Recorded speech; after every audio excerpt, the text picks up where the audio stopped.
Hello guys, for this video guys, pag-usapan natin kung paano nga ba bumalik yung in-stream ads ko at ilang buwan nga ba daw hinintay ko para bumalik yung in-stream ads ko o ano nga ba yung ginawa ko para bumalik yung in-stream ads ko guys.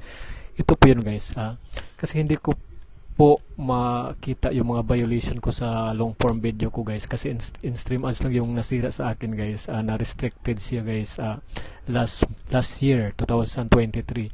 Tapos hinalungkat ko na yun lahat yung mga violation ko guys, hindi ko makita guys, kaya dinilit ko yun lahat ng mga long form video ko guys, lahat walang naiwan guys, pati mga reels, pati mga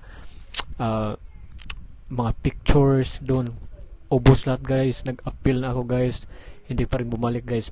Pero good news guys, 7 months po guys, bumalik po yung in-stream ad ko, exactly 7 months. Depende po sa violation guys. Merong 6 months, merong 7 months, merong 1 year. Kaya sa nagtatanong kung ilang buwan ba hinintay ko yung in-stream ads ko, is 7 months. 7 months po. This April 1 po bumalik yung in-stream ads ko. Kaya pag na-restricted kayo guys, maghintay lang po kayo ng 7 months at